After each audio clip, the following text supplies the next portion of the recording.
Virginia. That's where police say a woman from New York was killed after she was kidnapped. Police say the man who took her led them on a chase and shootout on Interstate 95. It happened near Quantico. Investigators say Tatiana David from Ithaca, New York, was kidnapped yesterday. A trooper spotted the Jeep Cherokee she was in last night and pulled over the driver, Michael Davis. All of a sudden, he took off, eventually crashing the Jeep and started shooting at police. Officers fired back. Tatiana died after that chase. New York police say she and the suspect were previously in a relationship and had a 4-year-old child together. The suspect is now in the hospital with life-threatening injuries. Officers were not hurt. Man says thieves followed him home from a bank and broke into his truck, taking a large sum of cash he had been saving for years to pay for his dream wedding. He's sharing his story with our Taisha Walker to help raise awareness about paying attention to your surroundings. Taisha reports from South Kirkwood and Westheimer in West Houston. It hurts hitting this close to home, and it's something you never thought would happen. Kevin Motzinger says he and his fiancee Taylor have been saving for the past 2 years to pay for their September wedding in cash to avoid going into debt. And I sold a vehicle that was in the family. I've gotten rid of my toys from when I was younger, everything I could to scrape up for this, to give her what she deserved. Friday afternoon, the 30-year-old says he drove to the Chase Bank on Westheimer and Woodland Park Drive in West Houston to withdraw $30,000 in cash to make a wedding payment. Motzinger says he then drove to his second bank located at Westheimer in South Kirkwood, a half a mile away, to make another withdrawal. Motzinger says he parked his truck in one of these spots to run inside of the bank. Surveillance video will show a white car pulling up right next to him, and then you'll see the thieves act. I was inside this bank for less than 5 minutes, and during that time, with my mother directly in her vehicle directly next to mine, it looks like 2 guys pulled up in their car, smashed my back right window, and took everything I had saved out of my console. If you look closely, you can see the thief's legs dangling outside of Motzinger's truck as he grabs the cash out of the center console and causing damage to Motzinger's window. Motzinger says he believes the thieves followed him, and in some way, the thieves weren't the only ones lucky. Other instances I've seen and heard about, it seems if I would have went home, I could have been around my family.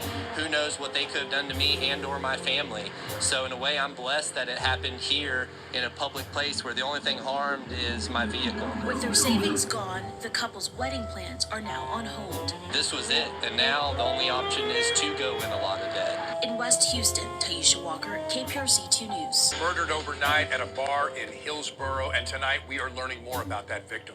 Welcome to Quint 6 News at 5 o'clock. I'm Wayne Haverly. Hillsboro police, they are seeking tips tonight in connection to that killing. We sent our Joelle Jones to the establishment to learn more about all the events leading up to her death. And Joelle, what do we know at this point?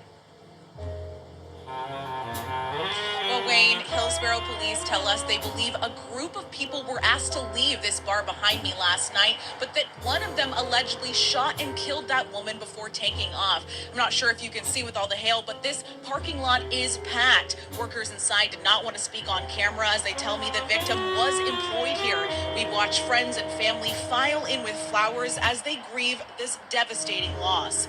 The Hillsboro Police Department says calls of a shooting at Kim's Red Rose Bar came in at approximately 12:45 this morning.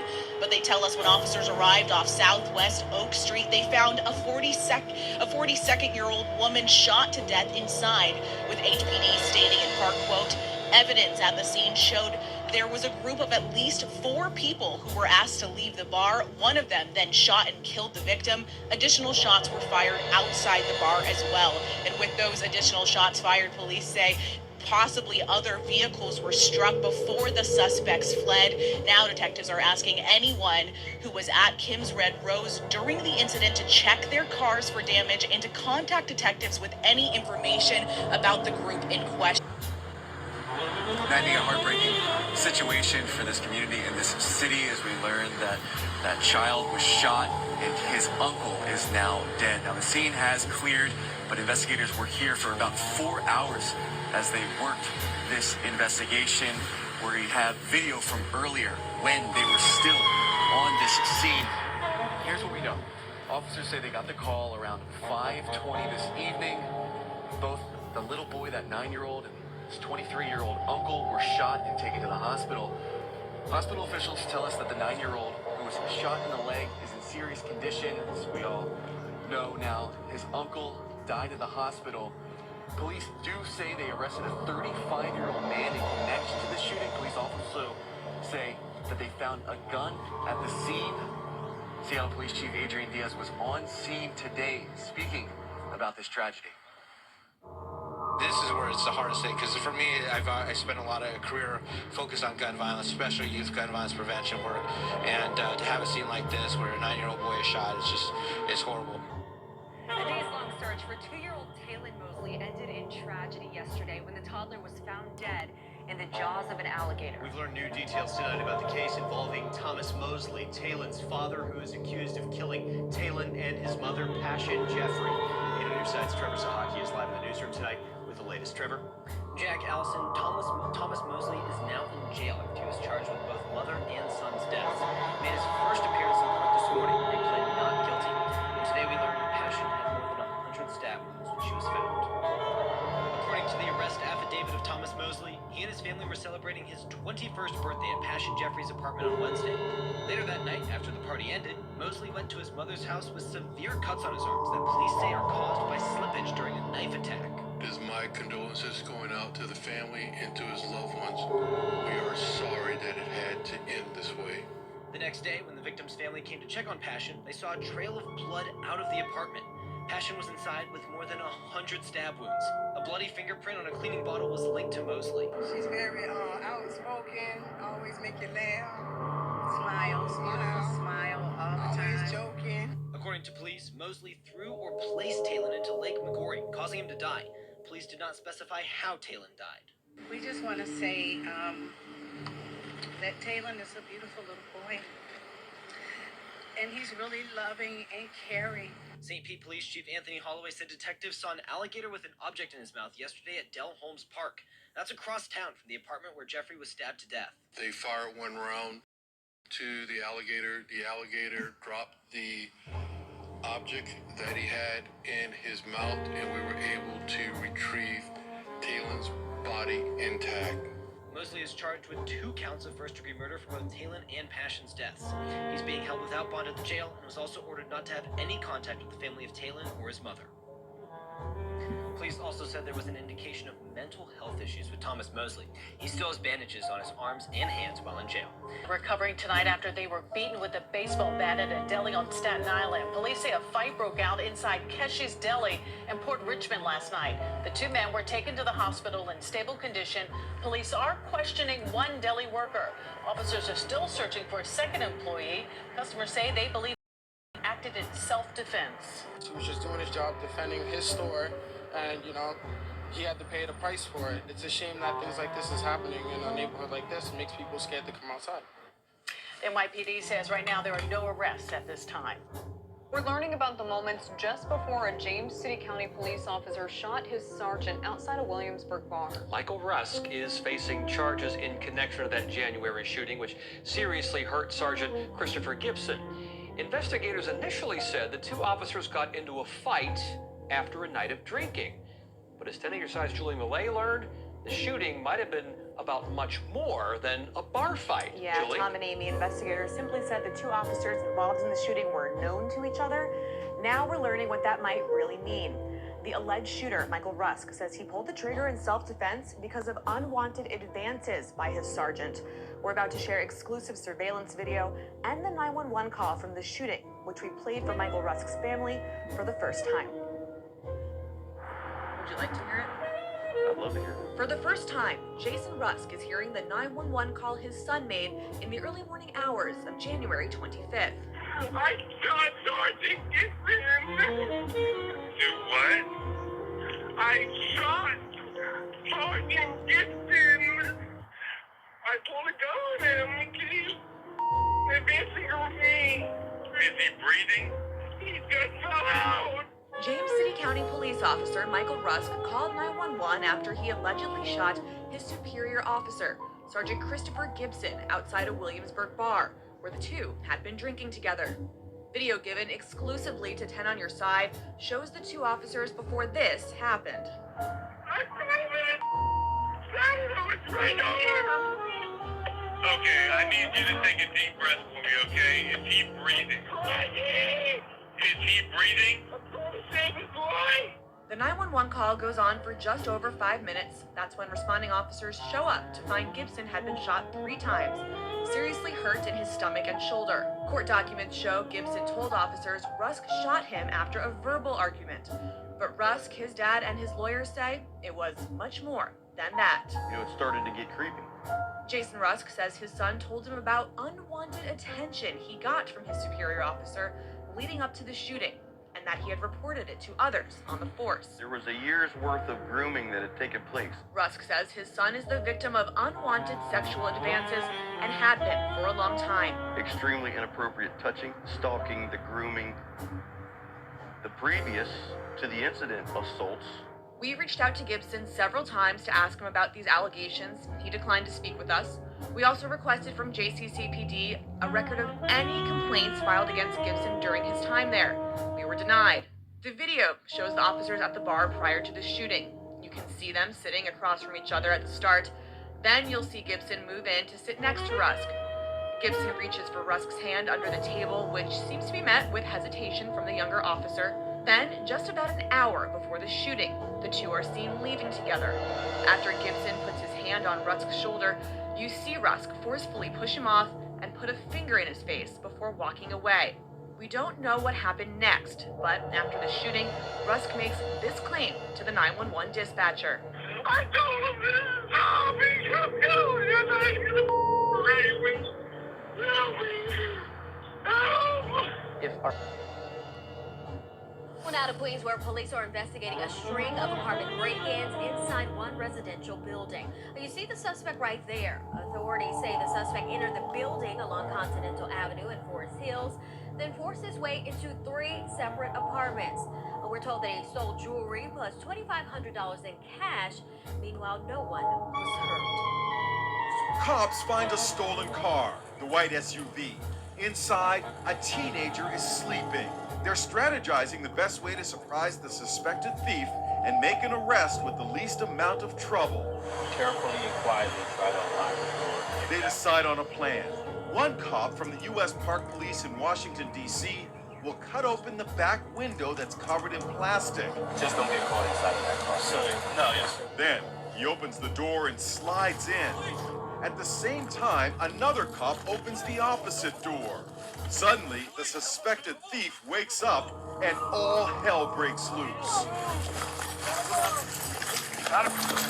There's a scuffle, and somehow the driver speeds off while the cop is still in the back seat. Stop, man. Let me out. The officer opens fire, Stop! killing 17-year-old Delaniel Martin.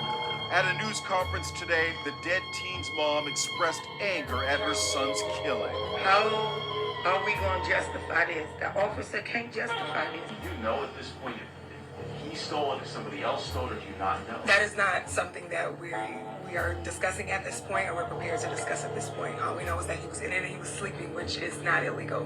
Happened on the evening of March 15th on Saratoga Avenue. The victim came across a man who had a gun. Police say the suspect shot the victim in the chest before taking off. A 16-year-old was taken into custody yesterday. Image of a man accused of an unprovoked attack inside Grand Central Terminal yesterday. Police say the suspect approached a 63-year-old man and started arguing with him early in the morning along the subway station mezzanine. As the victim tried to leave, the suspect, we're told, pulled out an expandable baton and struck him across the head. The victim was taken to a nearby hospital in stable condition. Police are searching for the suspect. Hall is in that silver SUV. Body camera footage of Genesee County Sheriff's deputies arresting an alleged sexual predator who's accused of repeatedly raping an 11-year-old family member since last October. Now, I can't go into exactly what he said, but I will assure you this. There was no remorse and there was no regret. In less than a week after being notified by Hurley Hospital in Flint about suspected abuse, Sheriff Chris Swanson says 28-year-old Cameron Lee Hall was arrested. The Flint area man had just taken the 11-year-old on a week-long business trip to Kentucky alone. These predators like Hall will use different tactics depending on what's going to strike a chord with the victim that they seek to destroy. Hall's tactics included separating the child from siblings and step-siblings in their blended family of 9 kids. Hall groomed this family member by using separation tactics. Separating the victim from the family, isolating the victim, sleeping with the victim, showering with the victim. Hall is now charged with 26 counts of criminal sexual conduct in the first degree. He is currently being held on a $260,000 cash bond. Charged with killing his teenage stepson in the Bronx is back in custody after a judge had released him. Investigators say 28-year-old Minter got into a dispute with 15-year-old Cord Scott in their Parkchester home in January. Then he put him in a neck hold, killing the teen. Minter was arraigned Wednesday in court where the judge released him on his own recognizance. But since Minter was already on for a previous conviction, the state issued a warrant for his arrest and took him back into custody yesterday. Breaking news, a deadly stabbing on a Brooklyn-bound subway train. Police say 2 young men were on a D train out as it was pulling into 4th Avenue and Pacific Street Station. They got into some sort of a fight, and that's when the 18-year-old victim was stabbed. He was rushed to the hospital, but did survive. The suspect ran off. Stephen and Tasha, this happened last night just on the other side of Grace Wine here in Hell's Kitchen at West 44th and 10th Avenue. And then what we understand is that the victim left from here and got halfway down the block, realizing how bad his injury was, and then he was helped by 2 Good Samaritans. That video you'll see in just a moment. And so while it hasn't been officially declared a biased crime, it appears that could just change any minute. While just a bit hard to see, nonetheless, this angle of surveillance video shows the attack. Around 11:30 Wednesday night, police say a group of 7, possibly 8 young people assaulted and stabbed a 44-year-old man near West 44th and 10th Avenue in Hell's Kitchen. City Councilman Eric Botcher's district. The initial reports indicate that a gentleman was subject to an anti-gay slur. When he stood up to himself, he was attacked by this group of young people. This video shows 2 Good Samaritans helping the victim who's on the far right before paramedics rushed him to the hospital. On Thursday morning, detectives with the NYPD Anti-Hate Crime Task Force were back on scene investigating the incident as a possible bias attack, a determination that gay rights advocates say is quite easy to make. Audacia Ray is Director of Community Organizing and Public Advocacy for the Anti-Violence Project of NYC. It creates this sense of tension and lack of safety for folks, and it really isolates people and makes it much more difficult to be in community and to fully develop as a person. The perpetrators are believed to be between 18 to 20 years old and mostly young men. After the attack, authorities say they ran off in the direction of West 42nd Street. News of the incident drawing strong reaction from Hell's Kitchen residents who live nearby, like Jake Yedid, who's openly gay. My first reaction was just that it's scary just because this neighborhood is so LGBT friendly.